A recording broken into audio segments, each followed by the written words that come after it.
अस्सलाम वालेकुम व्यूअर्स। आज की जो हमारी वीडियो है वो पीएनसी के बारे में है।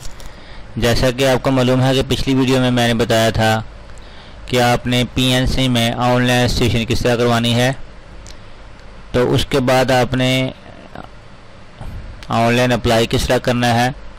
तो आज की जो हमारी वीडियो है हम वो ये है कि हमने ऑनलाइन जो अप्लाई किया हुआ है हम उसका स्टेटस किस तरह देखेंगे कि आया हमारी एप्लीकेशन एक्सेप्ट भी हुई है या नहीं हुई है और उसका प्रोसीजर क्या है। तो चलते हैं अपनी वीडियो की तरफ। सबसे पहले आपने ब्राउज़र में पीएनसी की वेबसाइट ओपन कर लेनी है। वहाँ पे आपने अपना यूज़र नेम जो आपने बनाया हुआ है लॉगिन उसमें हो जाना है। उसके बाद आपने अपने आईडी के ज़रिए और अपना जो पासवर्ड रखा हुआ है उसके ऊपर लिख के आपने लॉगिन हो जाना है। जो ही लॉगिन हो जाएंगे तो आप देखेंगे कि आपका स्टेटस नज़र आ रहा है, you application has been received and in process. आपकी एप्लीकेशन जो है ना वो रिसीव हो गया, प्रोसेस में है। यू सी एप्लीकेशन हेयर, इस टैब को नए टैब में ओपन कर लें आप। नीचे लिखा हुआ है एक note, you profile other data is locked, यानी कि आपका डाटा और प्रोफाइल का जो आपने डाटा लिखा था वो लॉक हो गया है। You can not update any information, तो आपने जो डाटा आपने पहले फीड किया था उसमें कोई भी चेंजिंग नहीं कर सकते। कब तक?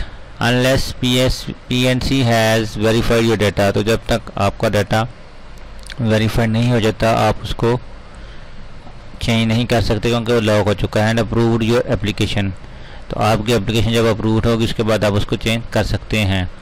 तो अभी हम देखते हैं, हम देखेंगे कि ये आपकी एप्लीकेशन है नॉर्मल, ये हिस्ट्री आपकी एप्लीकेशन की, ये नॉर्मल प्रायोरिटी कम्युनिटी मिडवाइफ, और ये नंबर जो है आपने इसको कॉपी कर लेना है।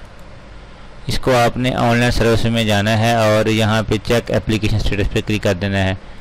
अभी तो हमारी एप्लीकेशन अप्रूव नहीं हुई, जब ये हमारी एप्लीकेशन अप्रूव हो जाएगी तो फिर इसका स्टेटस यहाँ से भी आप दे सकते हैं। इसके दो तरीके हैं। पहला तरीका ये फॉर्म के ज़रिए है, दूसरा आप अपना आईडी कार्ड जो है ना ये देखें और लिखा हुआ है के ज़रिए चेक कर सकते हैं। ट्रैक एप्लीकेशन करेंगे तो ये अभी आपका डाटा शो नहीं होगा क्योंकि आप तक अभी एप्लीकेशन आपकी अप्रूव नहीं हुई है। जो ही आपकी अप्रूव हो जाएगी तो आपको इधर स्टेटस नज़र आ जाएगा। तो वीडियो अगर आपको ये मेरी पसंद आई है तो आपसे गुजारिश है कि आप चैनल को लाजमी सब्सक्राइब करें, वीडियो को लाइक करें, कमेंट करें, शेयर करें। Thank you for this watching video. अल्लाह हाफ़िज़। अस्सलाम वालेकुम रहमतुल्लाहि व बरकातुहू।